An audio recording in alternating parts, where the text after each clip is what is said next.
क्या सच में आपने 17 साल की उम्र में इसको क्रैक किया? मैंने ECCA शुरू किया था in 9th standard, so first paper मैंने 9th में दिया था। ACCA का अवेयरनेस बच्चों को बहुत कम है, तो UK का CA मतलब ACCA। डिस्ट्रैक्शंस को कैसे अवॉइड किया, सबसे इम्पोर्टेंट चीज़। एक बिगेस्ट रीज़न जो मेरा नहीं होगा, सारे बच्चों का होगा, excessive use of phone and social media. Guinness book world record में भी तुम्हारा नाम है यार, मतलब इंडिया के लिए प्राइड की बात है ये तो। प्लानिंग की कोई स्ट्रैटेजी बताओ यार, कैसे बच्चे अप्लाई कर सकते हैं, उसको रिलेटेड कुछ स्ट्रैटेजी समझाओ। थियरी ऑफ 3, सो उसके अंदर 3 3s आते थे।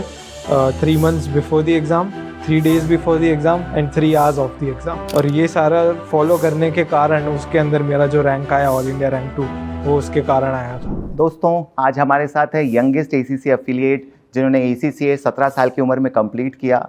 कंप्लीट ही नहीं, they scored world rank 9 and all India rank 2, plus इनका नाम गिनीज वर्ल्ड बुक रिकॉर्ड में भी है। तो वेलकम करते हैं दिशान शाह का। Hello sir. कैसे हैं दिशान आप? बढ़िया सर, आप कैसे? मैं भी बहुत बढ़िया दिशान। तो पहला एक सिंपल सा सवाल आपसे दिशान, क्या सच में आपने 17 साल की उम्र में इसको क्रैक किया या लोगों का कैसा रिएक्शन था इसको लेके? यस सर, 17 years में मैंने क्रैक किया और आप जैसे शौक है वैसे सभी हैरानी थे। दिशान मैं शॉक भी हूँ और इंस्पायर्ड भी हूँ। अच्छा, इसी के साथ थोड़ा सा बताओ अपने बारे में दिशान, हमारी ऑडियंस को वो जान सके कि कैसी रही तुम्हारी जर्नी और ACCA के बारे में। Yes sir.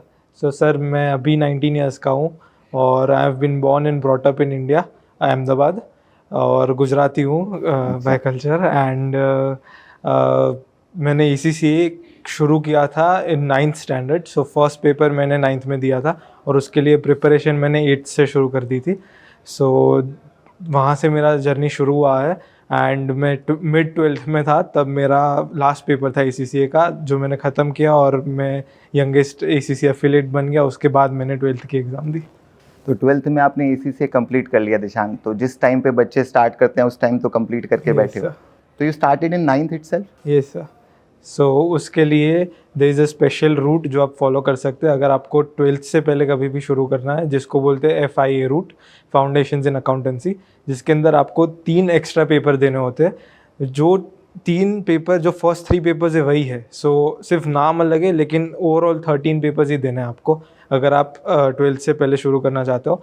11th में भी कर सकते हो, 10th में भी, 9th में भी, 8th में भी, वैसी कोई लिमिट नहीं है। आप ये 3 पेपर देते हो, आप क्वालिफाई हो गए, अब बाकी के कर सकते हो और you are eligible for the degree. तो दिशान थोड़ा सा ACCA के बारे में बताओ, जैसे अभी FIA रूट आपने बताया, ACCA का अवेयरनेस बच्चों को बहुत कम है, काफ़ी डाउट आते हैं कि क्या है ACCA, तो अपनी लैंग्वेज में थोड़ा बच्चों को क्लियर करो। सर मैं अभी इंडियन टर्म्स में सिंपल लैंग्वेज में बोलूँ तो UK का CA मतलब ACCA। सो CA तो सबको इधर पता होता है, सो UK का CA is ACCA and it is a globally recognized course, so which is valid in 180 countries and above. So अगर आप ACCA हो गए हो तो आप कहीं पे भी प्रैक्टिस कर सकते हो, कंपैरेटिवली जो CA सिर्फ इंडिया में ही होता है। सो जो भी ग्लोबल जाने का सोच रहा है, दूसरी कंट्री में मूव करने का, उसके लिए ACCA is a very good course, जो 12th के पहले भी शुरू हो सकता है, जो बाकी कोर्सेज में ऑप्शन नहीं होता। सो ये भी एडवांटेज है। तो ये इसी बात पे मतलब इंटरेस्टिंग एक थॉट आता है दिशान के, कोर्सेज तो कई सारे हैं, CPA है, CA है, CMA है, ACCA है, तो आपने ACCA ही क्यों चूज़ किया, कोई और कोर्स को क्यों नहीं गए? सो मेन रीज़न मैंने क्यों चूज़ किया इज़ बिकॉज वो अकेला है जो आप बिफोर 12th शुरू कर सकते हो। CA है, CPA, CF है, आपको ग्रेजुएशन या एटलीस्ट 12th तो चाहिए होता है। ACCA आप पहले शुरू कर सकते हो और ख़त्म भी 12th से पहले कर सकते हो, इसलिए that was the major reason कि मैंने शुरू किया। अच्छा, ACCA के लिए कोई बैरियर नहीं है? 9th के बाद, 10th के बाद, यू स्टार्टेड इन 9th, या तो 9th के बाद भी स्टार्ट कर सकते हैं? कोई बैरियर, आप FIA रूट पिक करते हो तो आप कर सकते हो। तो इसके बारे में दिशान थोड़ा बताओ कि FIA रूट, मतलब FIA रूट के लिए कोई एलिजिबिलिटी है या नहीं है, मतलब 9th 10th के बाद अपन FIA रूट से कर सकते हैं, उसको थोड़ा समझाओ दिशान। FIA रूट की एलिजिबिलिटी मैंने जो आपको बताई 3 पेपर्स, लेकिन वो फर्स्ट 3 पेपर्स ही है, FA है अच्छा, और BT है, वो सेम जो नॉलेज लेवल के सेम ही पेपर है। नॉलेज लेवल वाले फर्स्ट 3 पेपर्स करोगे तो सिर्फ उन्होंने रूट में नाम अलग दे दिया है, बाकी सेम ही है। सो अल्टीमेटली 13 पेपर्स ही आएंगे आपको। तो ये क्वालिफिकेशन बच्चा एक 9th क्लास से स्टार्ट कर पाता है, एक एज मिलता है उसको, मतलब बाकी क्वालिफिकेशन के लिए उसे वेट करना पड़ेगा 12th क्वालिफाई करने के लिए, यहाँ पे वो वेट पीरियड भी नहीं है। तो कुछ दिशान इस बारे में बताओ कि क्या मोमेंट रहे तुम्हारे इसको क्वालिफिकेशन के दौरान, तुम्हारे अप डाउन्स, कैसा तुमने फील किया, डिस्ट्रैक्शंस को कैसे अवॉइड किया, सबसे इम्पोर्टेंट चीज़ तो आपका 8th में डिसाइडेड था कि मुझे कॉमर्स से रिलेटेड ही कुछ करना है। यस। तो सबसे इम्पोर्टेंट तो मतलब क्लैरिटी उसी एज में आ हाँ। गई 8th में। तो और क्लैरिटी तभी आएगी जब आप वो सब्जेक्ट ट्राई करोगे, बिकॉज 10th के पहले अकाउंट्स के कॉमर्स के सब्जेक्ट आते ही नहीं है, सो आपको ट्राई करना पड़ेगा तो इन्फॉर्म डिसीजन ले पाओगे आप। तो कॉमर्स को लेके क्या अच्छा लगा दिशान, ऐसा क्या कॉमर्स अट्रैक्ट किया आपको? कुछ जोड़ घटाव, प्लस माइनस, प्रॉफिट लॉस, कुछ सेंस बना रहा था? तो मैं गुजराती हूँ, सो अल्टीमेटली अच्छा। धंधे में जाना होता है, तो मुझे भी वही साइड जाना था और फिर सब्जेक्ट पढ़ा, सब रिलेट हुआ, और पापा भी अकाउंटेंट है, सो फिर तो ये ACCA की जर्नी के अंदर कुछ अप डाउन, कुछ मूवमेंट ऐसे रहे हो? Yes. So out of 13 papers एक पेपर में मैं फेल हुआ था, which was SBL strategic business अच्छा, लीडर। आप एक पेपर में फेल भी हुए हो? हाँ। और उसके बाद भी 17 साल की उम्र में कर लिया हाँ। आपने? अरे ये तो भी वो पेपर में भी मैं सिर्फ 2 मार्क्स से फेल हुआ था, 40 आउट ऑफ 100। और फेल आउट से बहुत सारे रीज़न से हुआ था, जो मैंने और पापा ने साथ में बैठ के डिस्कस किए, and we figured out the reasons. And उसके अंदर मुझे जो सबसे ज़्यादा, सारे तो नहीं बताऊंगा, लेकिन 2-3 मेजर रीज़न बोलूँ तो फर्स्ट रीज़न वॉज कि मैंने 2 प्रोफेशनल लेवल के पेपर एक साथ दे दिए, और ऑलरेडी प्रोफेशनल लेवल के पेपर डिफ़िकल्ट होते हैं, और उसमें भी ये एज में मैंने 2 साथ में अब आप कौन सी क्लास में थे दिशा? मैं 11th में था तब। 11th में you were at professional level, yes. और आपने स्किल लेवल क्रैक करके सीधा 2 पेपर प्रोफेशनल लेवल के हाँ। फाइट किए। Yeah. कौन कौन से 2 पेपर थे? AFM था और SBL था। AFM, SBL, और SBL में आपका सेटबैक आया, AFM यू क्रैक्ड, या और SBL में भी 2 मार्क्स से 2 सेटबैक। मार्क्स से सेटबैक आया। सो उसके अंदर एक वो रीज़न था कि अगर आपके पास टाइम हो तो एक एक पेपर ही दो, इतना पास करने की ज़रूरत नहीं है। और सेकंड था कि अच्छा, ये बात तुम बोलते हुए अच्छे तो नहीं लगते, इतना फास्ट करने की जरूरत नहीं। मतलब इससे ज़्यादा फास्टेस्ट क्या हो सकता है? हाँ, वो भी है। जब फेलियर आया तो क्या फील किया तुम? फेलियर आया तो मिक्स फीलिंग थी, क्योंकि एक पास हुआ था, एक फेल हुआ था। सो थोड़ा बुरा लग रहा था, क्योंकि फर्स्ट टाइम लाइफ में फेलियर आया था। फिर 3-4 घंटे बाद ब्रेकफास्ट टाइम के अराउंड 5 बजे रिजल्ट आता है, UK टाइम पे चलता है। सो तब मैंने पोस्टमार्टम शुरू किया कि क्यों ये आया फेलियर, और नेक्स्ट टाइम कैसे अवॉइड करें। तो उसके अंदर एक बिगेस्ट रीज़न जो मेरा नहीं होगा, सारे बच्चों का होगा, excessive use of phone and social media. और मुझे एक्सेप्ट नहीं करना था कि यही रीज़न होगा। सो मैं अदर रीजन्स ट्राई कर रहा था, लेकिन एक ही मेजर रिजल्ट तो निकला। सो मैं अब अगर सारे पेपर्स प्रॉपर जाते हैं तो 6 मंथ्स में मेरा हो जाएगा। सो मैंने डिसाइड किया 6 मंथ्स के लिए सोशल मीडिया साइड पे रखते, 6 मंथ्स के बाद ख़त्म होगा तब मैं वापस आऊँगा। सो सारे फ्रेंड्स को मैसेज कर दिया कि अब 6 महीने बाद में बात करूँगा, कुछ काम हो तो कॉल कर लेना, और वो किया। फिर सेकंड था कि जो बहुत नुक्स एंड कॉर्नर्स होते हैं सब्जेक्ट की, बहुत सालों से ये पूछा नहीं गया ये चैप्टर, या छोटा टॉपिक है तो स्किप करने की आदत होती है कि इसके बिना तो पास हो ही जाऊँगा। सो वैसे ही ज़्यादा पूछा गया एग्ज़ाम में, तो उसके कारण 2 मार्क्स से रह गया। सो उसके अंदर भी मैंने अब क्लियर कर लिया कि सारा कवर तो करना ही है, भले 20 साल पहले आया था लास्ट टाइम, लेकिन कवर तो करना ही है। सो ऐसे बहुत सारे रीजंस थे जो आप खुद बैठ के सोचोगे, पोस्टमार्टम करोगे तो आपको खुद रियलाइज़ होगा, और फिर उसको इम्प्लीमेंट करोगे, नेक्स्ट टाइम ध्यान रखोगे तो आप फिर से फेलियर नहीं आएगा। और ये इसके बाद मैंने ATX वाला पेपर दिया था, एडवांस टैक्सेशन, और ये सारा फॉलो करने के कारण उसके अंदर मेरा जो रैंक आया ऑल इंडिया रैंक 2, वो उसके कारण आया था। I believe so. Got it Dishan, बहुत इंस्पिरेशनल है। तो मेन रीज़न जो प्रॉब्लमेटिक रहा वो डिस्ट्रैक्शन रही। यस।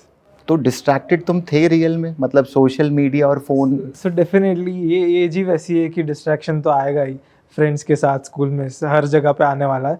लेकिन अगर आपकी प्रायोरिटी सेट है कि मुझे फर्स्ट तो ये ACCA है मेरे लिए। पूरे 6 महीने तुमने फ़ोन दूर कर दिया अपने आप से? नहीं, फ़ोन यूज़ करता था, सोशल मीडिया वाले ऐप्स डिलीट कर दिए। करा कैसे? मतलब इतना हम भी बच्चों को राय देते हैं। हाँ। मैं खुद सोशल मीडिया में आजकल एडिक्टेड हूँ दिशान, काफ़ी यूज़ करता हूँ। तो कैसे तुम ये कर पाए? तो मुझे भी डिफ़िकल्ट, मुझे लगता था कि डिफ़िकल्ट होगा, लेकिन एक बार वो फेलियर का टेस्ट आता है ना, फिर ऐसा होता है कि अब सक्सेस ही चाहिए मुझे। सो फिर इट्स नॉट वेरी डिफ़िकल्ट। तो मेन तो मतलब कंट्रोल सारा, डिसिप्लिन सारा मेंटेन किया तुमने, उसको लेके चले, और उसके बाद ATX का पेपर फाइट किया। तो ATX में जैसे वर्ल्ड रैंक दिशान आपका आया, तो उसके लिए कोई स्पेसिफिक स्ट्रैटेजी थी, कोई अलग तरीका था, कुछ अलग अप्रोच था, या एग्ज़ाम देने के बाद पता था कि मेरा वर्ल्ड रैंक आ जाएगा? ओके, सो एक स्ट्रैटेजी थी जो बनाई हुई है मैंने, SCP बोलते हैं, SEP? हाँ, SIP जैसे SIP होता है अच्छा। वैसे ही SEP, सिस्टमेटिक एजुकेशन प्लान। सो उसके अंदर बेसिकली एक चार्ट के अंदर मैं बना के करता हूँ सारे चैप्टर्स इधर और वर्टिकल कॉलम में, और टिक करना होता है कि डेली मैंने इतना इतना किया। और आप अगर सारे पेपर के लिए फॉलो करते हो? हाँ, मैंने फर्स्ट पेपर से फॉलो किया था, लेकिन it was working very well, तो फिर मैं SBL तक थोड़ा लीनियंट हो गया कि अब तो ये हो ही रहा है, तो उसमें फिर मैंने वापस प्रॉपरली शुरू कर दिया। सो उसके कारण स्ट्रेस फ्री टाइम मैनेजमेंट करके मैं अच्छे से क्लियर कर पाता था। तो प्लानिंग पे काफ़ी ध्यान देते हाँ, हो सो दिशान? प्लानिंग पे सबसे ज़्यादा फोकस होता है मेरा। मैं एक चीज़ बिलीव करता हूँ कि if your goal requires luck in it, it is a bad plan. अच्छा, कोई अनसर्टेनिटी नहीं हाँ, होनी कोई चाहिए। अनसर्टेनिटी, लग खराब वाला होना चाहिए कि अगर मेरी हेल्थ खराब हुई तो शायद नहीं होगा, वरना तो होने नहीं वाला है। मतलब all factors are controllable according to you. yes. तो दिशान, इसके बारे में बताओ ना थोड़ा, ये सिस्टमैटिक प्लान जो आपने बनाया है, इसकी डिटेलिंग थोड़ी सी दो बच्चों के लिए कि किस तरीके से इसमें तुम प्लान किया करते थे, हर पेपर के लिए स्ट्रैटेजी बनाया करते थे। सो एज आई सेड कि ये साइड चैप्टर्स होते हैं और ये साइड टारगेट्स होते हैं। हाँ, सो बेसिकली आप कौन से मटेरियल से पढ़ रहे हो और जो भी रिसोर्सेज हो, वीडियो लेक्चर्स हो तो वो हो, हर एक कॉलम हो, टोटल आपके कितने हो गए, जो सम हुआ हॉरिजॉन्टल और वर्टिकल, टोटल आपको 1 month before the exam complete कर देना है, सारे टिक्स हो जाने चाहिए। तो सारा कोर्स 1 महीने पहले कर हाँ, देते? अच्छा। फिर मॉक एग्जाम्स आएंगे, रिवीजन आएगा, और मॉक एग्जाम्स का पोस्टमार्टम करोगे, तो by the exam time you are ready for it. तो दिशान, किसी और चीज़ का टाइम मिल पाता था इतना? मतलब जो तुम्हारा प्रॉपर प्लानिंग है, कुछ बचता ही नहीं है लाइफ में, और कुछ बचता था? टाइम निकल पाता था? मतलब अगर प्रॉपर टाइम मैनेजमेंट हो तो बचता ही था। मैं तब 10th 11th 12th में तो क्रिकेट कोचिंग में भी जाता था, अच्छा। म्यूजिक कीबोर्ड प्लेइंग भी करता था, सारी चीज़ में। अच्छा, म्यूजिक में हो तो? हाँ, मैं कीबोर्ड प्ले करता हूँ, मैं 4th में था तब से प्ले करता हूँ। सो वो सब कंटिन्यू ही रहा था। वो स्ट्रेस बस्टर की तरह यूज करते हो? हाँ, वैसे भी यूज़ हो सकता था, और क्रिकेट खेलो तो फिजिकल हेल्थ भी थोड़ी Improve होती है इम्प्रूव होती। सो हर एक एरिया को थोड़ा कंट्रोल में तो रखा था। और मेन डिस्ट्रैक्शन यार, कोई गर्लफ्रेंड? नहीं, वो टाइम पे कोई था नहीं ऐसे, और आता तो भी तब प्रायोरिटी अलग थी, तब सिर्फ यही करना था और कुछ और नहीं। अब? अभी भी ऐसा कुछ है नहीं, अभी अभी भी priorities? स्टडीज ही चल रहा है, फर्दर स्टडीज अभी। चलो इस पे करेंगे, focus- इसके बारे में और जानेंगे दिशान, तुम्हारे एस्पेक्ट्स को लेके कि अभी क्या प्रायोरिटीज़ है तुम्हारी। Yes. तो दिशान, जैसे अभी हम चल रहे थे रैंक के ऊपर, मैं बात कर रहा था तुमसे, तो वर्ल्ड रैंक आप 9 लेके आए ATX के अंदर, और इंडिया के अंदर आपका रैंक 2 रहा। तो कैसा, मतलब इस रैंक के लिए कोई स्पेसिफिक अलग से कोई अप्रोच है बच्चों को? अगर कोई बच्चा, कई बार बच्चों का क्वेश्चन आता है कि यार we want to score rank in professional level, और रैंक का क्या बेनिफिट मिलता है, वो भी थोड़ा बताओ दिशान। सो पहले तो अप्रोच के अंदर तो मैंने जैसे बोला, सिस्टमैटिक प्लानिंग। सिस्टमेटिक प्लानिंग, बहुत सारी प्रैक्टिस करो, जितनी मॉक्स दे सको दो। ACCA की ऑफिशियल वेबसाइट पे बहुत सारे रिसोर्सेज है, एग्जामिनर्स रिपोर्ट से पास पेपर्स वो लोग पब्लिश करते हैं, वो लोग एग्जाम के 15 दिन पहले एक डीब्रीफ मॉक देते हैं। डीब्रीफ मॉक, वो सारी चीज़ पे तुम जितना प्रैक्टिस कर सकते हो करते रहो, टीचर्स से डाउट्स पूछते रहो, सो आपका हो जाएगा। और सेकंड रैंक के लिए मुझे कुछ नहीं करना था, वो ACCA ऑफिशियली डिसाइड करता है, जिसका सबसे हाईएस्ट स्कोर हो उसके बेसिस पे। और मुझे तो कोई एक्सपेक्टेशन भी नहीं थी कि रैंक आएगा, लेकिन आई गॉट इट। मेरा ATX में परसेंटेज था 88%, और उसके कारण आया था। एंड उसके स्पेसिफिक बेनिफिट तो आपको एक एक्स्ट्रा सर्टिफिकेट मिलेगा, वो ही है। एंड अगर 90+ जाता है तो मेरे टाइम पे तो मेडल भी देते थे, लेकिन अब आई डोंट नो वो क्या करते हैं। मतलब रिकॉग्निशन तो ACCA की तरफ से मिलता ही है डेफिनेटली। रैंक को लेके। आई थिंक एम्प्लॉयबिलिटी में भी दिशान वो Definitely. रोल प्ले करता है। और ऑप्शनल पेपर में क्या चूज़ करें, मतलब इससे क्वेश्चन ये भी उठ के आता है कि ऑलरेडी तुम्हारा जो पेपर को अप्रोच है वो बहुत अच्छा है, मतलब पूरा प्लान्ड अप्रोच के साथ Yes. You go for the paper, uncertainty नहीं छोड़ते हो जैसे कि तुमने बताया। बट ऑप्शनल लेवल में यू गॉन फॉर ATX, और कौन सा लिया आपने? AFM। हाँ, तो AFM एंड ATX को ही चूज़ किया ऑप्शनल पेपर में? Right. So the reason is AFM, तो पहले I am very interested in finance. मैंने जब FN पढ़ा था तभी मुझे फाइनेंस बहुत पसंद आ गया था, तो AFM तो फिक्स ही था मेरा कि ये लेना है। और ATX के अंदर मुझे जो सब्जेक्ट्स के अंदर थियरी ज़्यादा होती है वो ज़्यादा पसंद है। सो टैक्स के अंदर बहुत सारे लॉज होते हैं, टैक्स के याद करने होते हैं, सो इसके कारण मैंने वो चूज़ किया। मेजर रीज़न एक ये भी हो सकता है कि जो APM है, परफॉर्मेंस मैनेजमेंट कॉस्टिंग, वो मुझे थोड़ा कम पसंद है। सो उसके कारण अल्टीमेटली ये दोनों चूज़ किए थे मैंने। अच्छा, दोनों practical paper you Yes. Gone for, और बहुत अच्छा किया है, काफ़ी अच्छा डिसीजन रहा है ये तुम्हारा।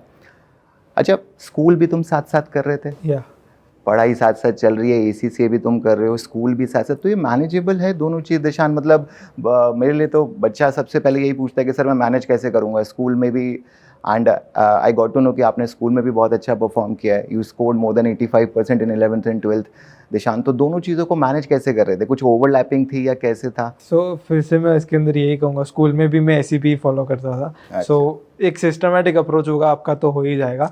और सेकंड, पर्सनली मैं मेरा बोलूँ तो आई डोंट थिंक कि तुम्हें पूरा साल चाहिए स्कूल की पढ़ाई करने के लिए। If you give 6 months to it, it is enough. So मैं तो फर्स्ट 6 months स्कूल की पढ़ाई करता ही नहीं था। फिर मिड टर्म एग्ज़ाम्स आए उसके 3 महीने पहले और लास्ट एग्ज़ाम के 3 महीने पहले, वैसे ही करके मैं करता था। और जो फाइनल एग्ज़ाम है उसमें ACCA का अटैम्प्ट नहीं देता था, उसकी जगह स्कूल का अटैम्प्ट। सो अल्टीमेटली अगर आप प्रॉपर रोज़ के 7-8 घंटे प्रोडक्टिव घंटे देते हो तो आई डोंट थिंक तुम्हें पूरा साल चाहिए स्कूल के लिए।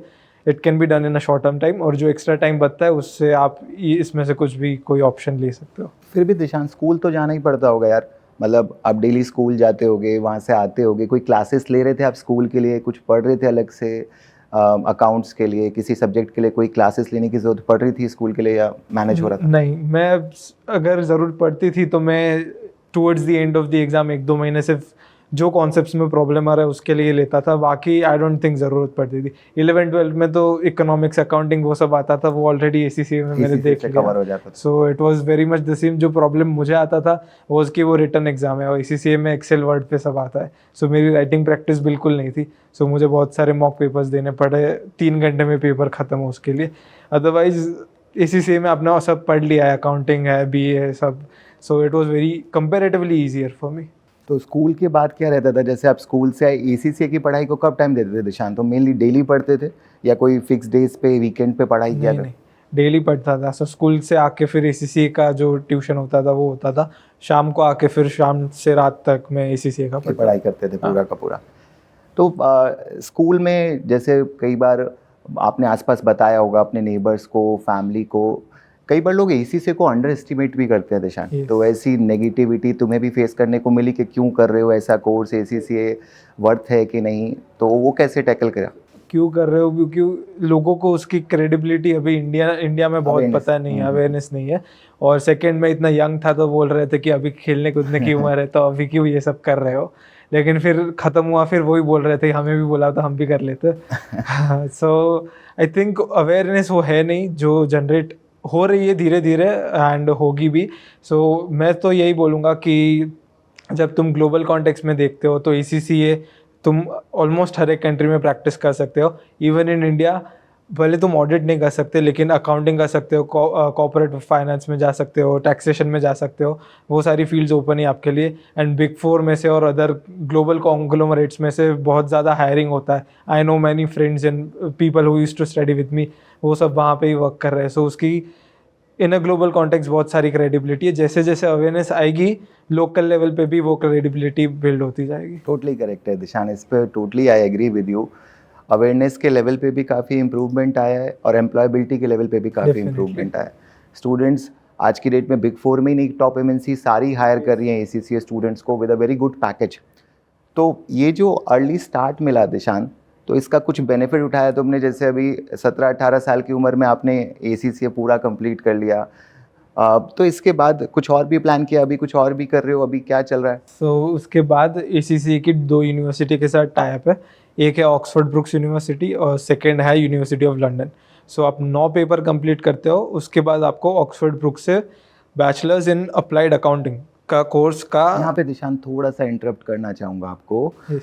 आपने ACCA का टाई अप बताया ऑक्सफोर्ड ब्रुक से और यूनिवर्सिटी ऑफ लंदन से। तो ये जो ऑक्सफोर्ड ब्रुक का टाई अप है ये बच्चों को क्या देता है? वो बैचलर्स इन अप्लाइड अकाउंटिंग देता मतलब है, ग्रेजुएशन देता तो है। हमारे yes. इंडिया के ग्रेजुएशन वाला इक्विवेलेंट सीन है क्या इसका? इक्विवेलेंट है। सो मैंने ये करने के बाद वेस इवैल्यूएशन करवाया था, which is world education service का इवैल्यूएशन। वो लोग ऑफिशियली बताते तो हैं। आप ऑक्सफोर्ड ब्रुक से ग्रेजुएटेड भी हो? यस। और यूनिवर्सिटी ऑफ लंदन से मास्टर्स का मास्टर्स मास्टर्स का टाइप भी है? हाँ, मास्टर्स का टाइप है जो 13 पेपर्स के बाद आप कर सकते हो, वो भी मैंने किया है एंड यस्टरडे ही मुझे रिजल्ट आया कि अच्छा। मेरा मास्टर्स भी हो गया है। अरे कॉन्ग्रेचुलेशन।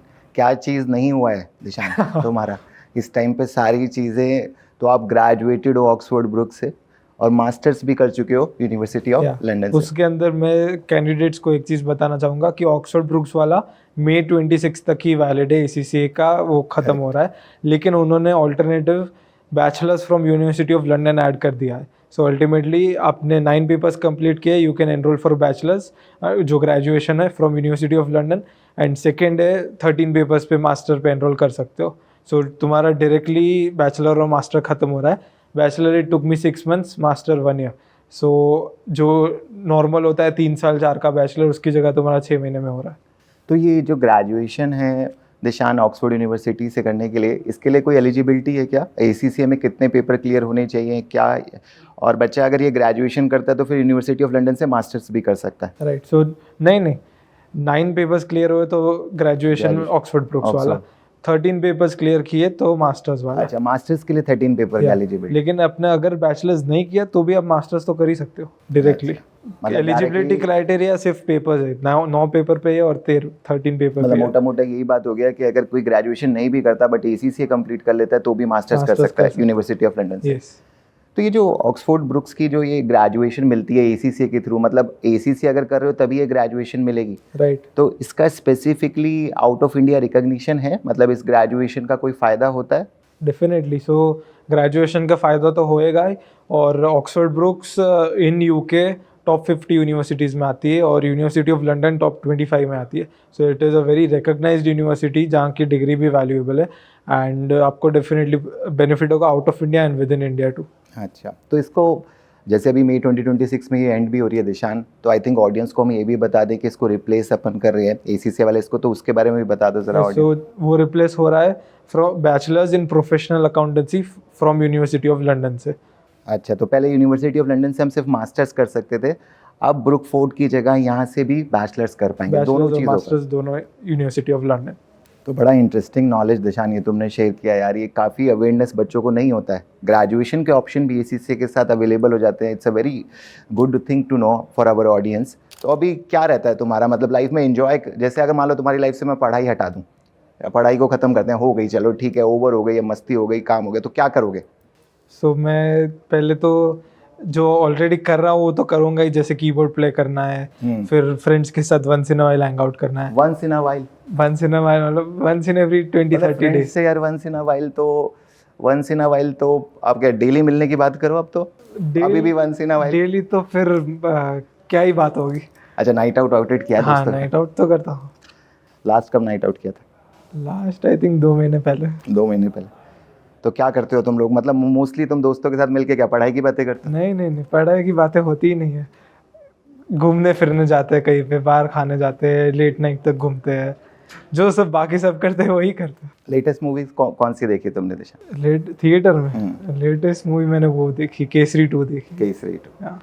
तो मतलब मूवीज कोई चीज़ का ऐसा नहीं है कि कहीं भी हैम्पर कर रहे हो, सारी चीज़ों को बैलेंस लेके चलते हैं? सब बैलेंस हो ही सकता है, लोगों को लगता है नहीं हो सकता, लेकिन जब ट्राई करोगे तो एवरीथिंग इज पॉसिबल। अच्छा, इससे मुझे एक चीज़ और याद आई कि गिनीज बुक वर्ल्ड रिकॉर्ड में भी तुम्हारा नाम है यार, मतलब इंडिया के लिए प्राइड की बात है ये तो। गिनीज बुक रिकॉर्ड में एक किसी का इंडियन का नाम आना हम सबके लिए प्राइड की बात है। Thank you. और मतलब ये क्या है, इसका क्या सिनेरियो हुआ, कैसे तुम्हें उन्होंने अप्रोच किया, तुम गए वहाँ पे, और कैसा लगा तुम्हें यार? वो स्टोरी बताता हूँ। सो जून 23 में मेरा लास्ट पेपर ख़त्म हुआ, मैं एफिलिएट बन गया। फिर 3-4 महीने तक तो ऐसा कुछ था ही नहीं कि गिनीज का सोचे ऐसा कुछ। अगर तुम अफिलिएट बन गए हो और कोई ऐसी बात ही नहीं है? नहीं, ऐसा ख्याल ही नहीं आया कि ऐसा हो सकता है। फिर देखा मैंने तो रिकॉर्ड के अंदर जो यंगेस्ट लास्ट था वो 19 ईयर्स पे था और मैं 17 पे था। सो फिर लगा कि इसमें कुछ हो सकता है अब। अच्छा, 19 साल पहले कर रखा था, वो रिकॉर्ड तुमने तोड़ दिया? हाँ, मैंने 19 का था, मैंने 17 पे किया। सो फिर ऐसा कितना साल पुराना रिकॉर्ड है? 55 ईयर्स पुराना। अच्छा, 55 ईयर्स बैक किसी ने किया था? हाँ। और वो रिकॉर्ड अब जाके इंडिया से टूटा है दिशान के थ्रू। सो उसके अंदर फिर हमने गिनीज रिपोर्ट अथॉरिटीज़ को अप्रोच किया। वो लोग बहुत सारे डॉक्यूमेंट्स मांगते हैं, सर्टिफिकेट्स मांगते हैं प्रूफ के लिए कि एक्चुअली किया है। एंड टू माई सरप्राइज उन्होंने मुझे रिकॉर्ड दे दिया। नहीं, बहुत बड़ी न्यूज़ है दिशान ये।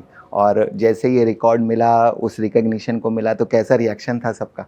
सो बहुत सब बहुत शौक थे, फैमिली वाले भी, फ्रेंड्स भी, हर एक इंसान शौक था। सो मैं खुद बताऊँ तो मैं मंदिर गया था दर्शन करने के लिए, और मैं वापस आया और पापा ने बोला कि रिकॉर्ड मिल गया। सो फिर हम लोग, मॉर्निंग टाइम था, सो जो कजिन्स और रिलेटिव्स है सब जलेबी फाफड़ा लेके घर आ गए और पार्टी वाला माहौल हो गया था। सारी गुजराती डिश आ गई होंगी उस दिन। हाँ। तो जैसे ये दिशान गिनीज वर्ल्ड रिकॉर्ड में अपना नाम आया, तो इट वाज प्लान्ड आउट कि तुम्हें पहले से प्लानिंग करके तुम कर रहे थे कि यार मुझे गिनीज वर्ल्ड रिकॉर्ड में रिकॉर्ड तोड़ना है, पहले से पता था या क्या सिनेरियो था? नहीं, प्लान तो कुछ नहीं किया था।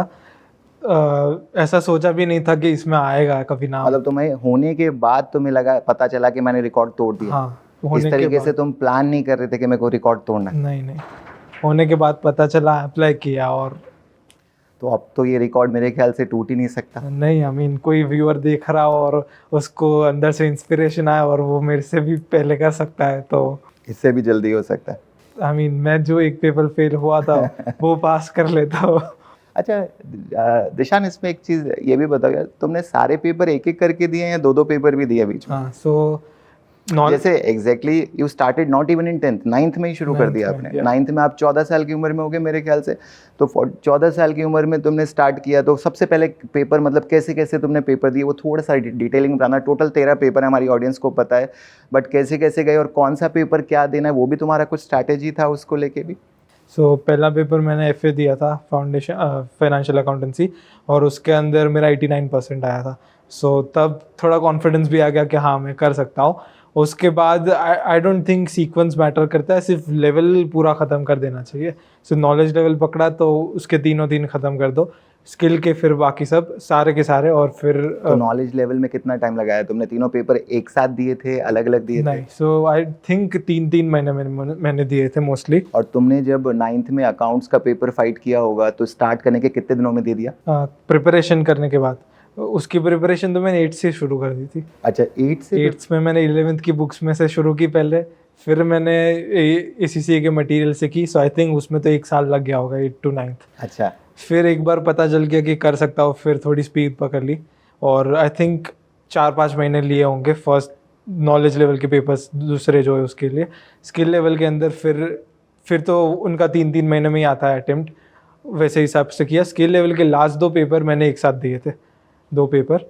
स्किल लेवल में बस 2 पेपर एक साथ दिए, बाद में बाकी एक सब एक इंडिविजुअल दिया था। लास्ट 2 एक साथ दिए, फिर प्रोफेशनल में फिर से 2 ट्राई किए, जिसमें से SBL वाला फेल हुआ। वही बता रहा था कि वो दोनों पेपर हुए उस, और फिर उसके बाद ATX लिया, और लास्ट में 2 रहे थे, SBL SBR, दोनों साथ में ही दिए थे मैंने, और वो फिर वहाँ पे निकल गया। काफ़ी होगा। सबसे ज़्यादा सपोर्ट किसका रहा इस जर्नी में? सबसे ज़्यादा तो फैमिली का ही सपोर्ट होता है। वो लोग पुश करते हैं जब मैं थोड़ा पीछे गिरता हूँ, और ऐसा एनवायरनमेंट घर पे होता है। सो फॉर एग्जांपल पेपर के 10 दिन पहले घर में लॉकडाउन जैसा एनवायरनमेंट हो जाता है, कोई कहीं पे जाता नहीं है, सब साथ में ही हम 10 दिन, तू कहीं नहीं जा रहा तो हम भी कहीं नहीं जाएंगे, ऐसे सपोर्ट मिलता अच्छा, है। ऐसा नहीं है वो पार्टी कर रहे हैं तुम नहीं पढ़ाई नहीं, कर ऐसा नहीं, लास्ट 10 दिन सब घर पे ही है। तुम्हारे को पूरा सपोर्ट करते हैं कि हाँ। उसी तरीके से फील देते हैं कि हम भी तुम्हारे साथ एग्जाम दे रहे हैं। एग्जैक्टली। फिर टेस्ट सेंटर पे पापा मेरे साथ आते थे, 3 घंटे में पेपर देता तो वहाँ पे ही बैठते थे। सो वो सारा सपोर्ट रहा, इसीलिए आई थिंक ज़्यादा कर पाया मैं। तो क्या मैसेज है दिशान? मतलब हमारा पॉडकास्ट बहुत 16-17 साल के, 9th के 10th के बच्चे सुन रहे होंगे।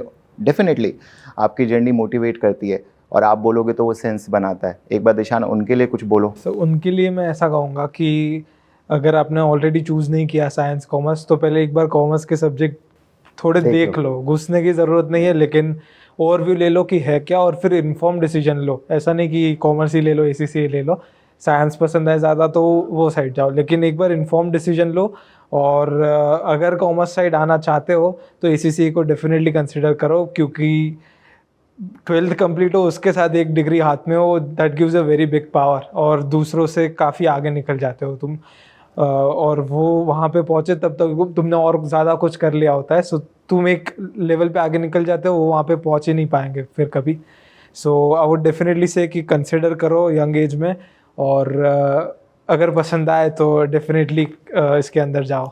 दिशान, जैसे तुम्हारा प्लानिंग पे इतना फोकस है, तो प्लानिंग की कोई स्ट्रैटेजी बताओ यार, कैसे बच्चे अप्लाई कर सकते हैं, उसको रिलेटेड कुछ स्ट्रैटेजी समझाओ। सो उसके अंदर एक स्ट्रैटेजी जो मैं फॉलो करता था इन ACCA was the theory of 3। सो उसके अंदर 3 थ्रीज आते थे, 3 months before the exam, 3 days before the exam and 3 hours of the exam.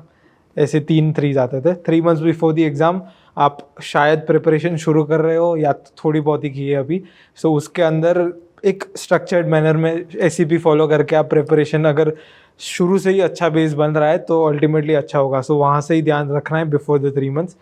3 days before the exam तुमने सारा मटेरियल देख लिया हो, सारी मॉक टेस्ट खत्म हो गई हो, उसका पोस्टमार्टम हो गया हो, कुछ भी ऐसा नहीं होना चाहिए कि अभी ये मेरा देखना बाकी है या करना बाकी है।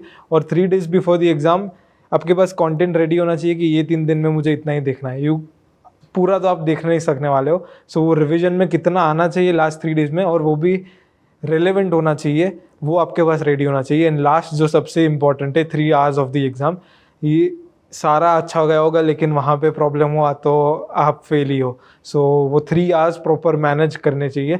उसके लिए पहले से ही ये प्रोफेशनल लेवल एग्ज़ाम है, सो वो बहुत ट्रिक्स प्ले करने वाले हैं आपके ऊपर। सो आपको पहले से सारे पॉसिबिलिटीज़ याद करके रखने, रेडी रखने। मे बी क्वेश्चन का सीक्वेंस आप अलग अलग लेने वाले हो, तो अगर बहुत डिफ़िकल्ट क्वेश्चन आ गया फर्स्ट, तो मैं बैकअप प्लान कौन सा है, सीक्वेंस चेंज कैसे करूँगा, वो सब 3 hours पे बेसिकली आपको पेपर को राइड करना है। पेपर आप पे हावी नहीं हो जाना चाहिए, बस इसका ध्यान रखना है आपको। एंड वो तभी होगा जब पहले 2-3 प्रॉपरली आपने एग्जीक्यूट किए, 3 days before the exam and 3 months before the exam. So ये मेरा प्लानिंग स्ट्रैटेजी था which I think is very useful. तो दिशांत, सीरियस टॉक तो बहुत हो गई, चलिए अब कुछ फन करते हैं। Sure sir. एक रैपिड फायर राउंड करता हूँ आपके साथ, कुछ क्वेश्चन पूछता हूँ आपसे। पहला क्वेश्चन है, define ACCA in 1 word। Global. Your role model. Virat Kohli, because of his discipline and swag. Correct. Go to snacks during exam. Dry fruits and coffee. You are a morning person और a night person. Morning person, I need my sleep. Okay, if ACCA was a song तो कौन सा song होता? वो song है ना, पापा कहते हैं बड़ा नाम करेगा। बच्चे मेरे को ये भी कहते हैं कि सर मैं परेशान, मैं परेशान। और सच में ये जर्नी सिर्फ तुम्हारी फैमिली के लिए नहीं, पूरे ऑडियंस के लिए, पूरे लोगों के लिए बहुत मोटिवेशनल है, प्लस इंडिया के लिए भी। गिनीज वर्ल्ड रिकॉर्ड में हमारा नाम आना यार, हमारे बच्चों का नाम आना is a really biggest achievement. और इसको मेरे को तो लगता है बच्चे इसको क्रैक करने के लिए अब इसकी तरफ और जाएंगे। ठीक है दिशांत, तो ये कन्वर्सेशन तुम्हारे साथ बहुत अच्छा रहा, काफ़ी कुछ सीखने को मिला।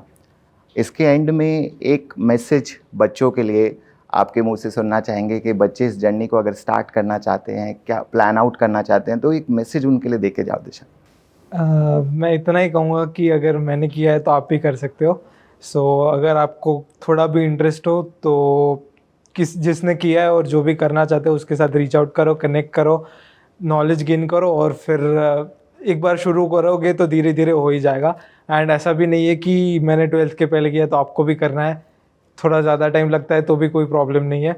अगर इंटरेस्ट है तो डेफिनेटली कंसिडर करो, एंड अगर नहीं है तो फिर साइंस में जा रहे हो तो उसमें कंसिडर करो, लेकिन अल्टीमेटली खुद के लिए कुछ सोच लो, जितना यंग एज में सोच सकोगे उतना बेटर है। बहुत बढ़िया, तो रिकग्निशन पूरा है, डिफ़िकल्टी नहीं है, एक बार एंट्री है तो एग्जिट भी है, यस। बन के निकल सकते हैं sir. Dishant, thank you so much. मुझे लगता है आपकी जर्नी बहुत इंस्पिरेशनल है सबके लिए। I wish all the best for your future. Thank you so much sir. Thank you Dishant.